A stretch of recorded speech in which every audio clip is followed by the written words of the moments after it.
name's Francis Briers, sometimes known as the Rev, and I'm here to offer a spiritual response to life's questions. So, I get a lot of questions sent to me about relationships, in one form or another. Now they touch on different subjects, but really they seem to have a kind of set of themes through them. So I wanted to offer some videos about relationship.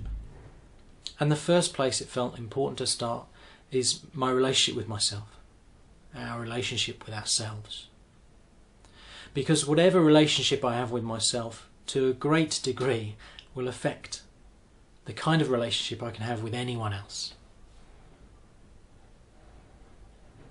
Now that might seem obvious, but many of us spend a lot more time looking outwards towards how can I make these relationships out here better, rather than looking at how can I make my relationship in here better. And yet, in my experience, that's the shift that can be most powerful in terms of changing our relationships for the better. Now, at the root of what I see is, in many ways, the greatest pain in my relationship with myself, and I see this in a lot of other people, is that on some level, and for whatever reason, I find it difficult to see myself as innately lovable, to accept myself as lovable just because of who I am, not because of any reason, not because of anything I do, but just for who I am. And when I witness that in myself, and when I witness that in others, I find that deeply sad. Because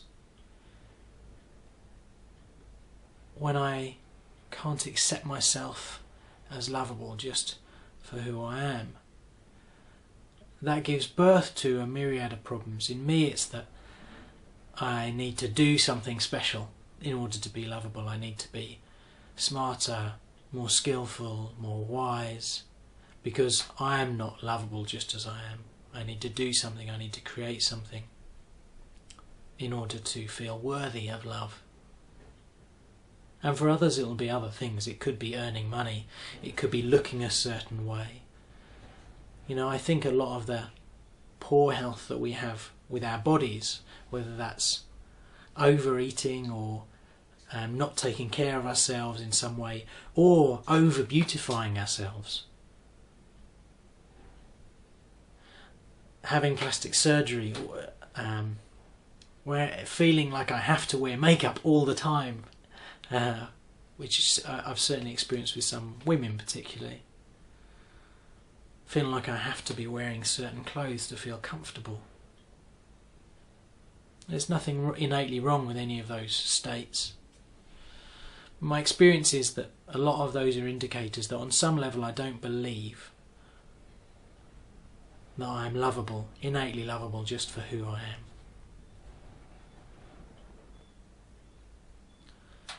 So whatever you can do to look at that, reflect on that, and see if you can invest in loving yourself and recognising your own lovability just for who you are, I think is incredibly valuable.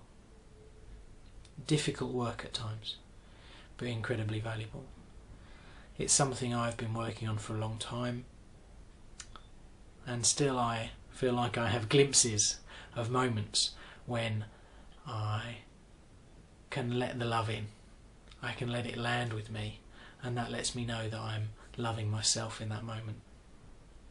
So if you're one of those people that when you get given nice feedback or a compliment, you tend to shrug it off or brush it away in some way, and you could brush it away going, oh thanks, but in a way that you don't really hear it and let it land, that's also an indicator, I would suggest, that in some way you're not allowing yourself to be loved just for who you are.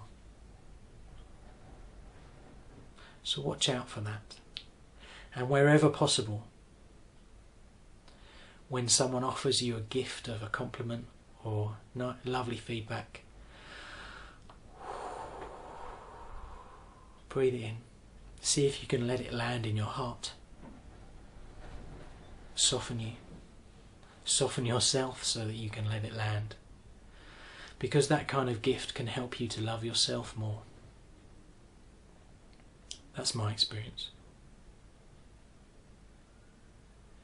There's a wonderful quote from a guy called Howard Thurman, which I quote in one of my books. Don't ask yourself what the world needs.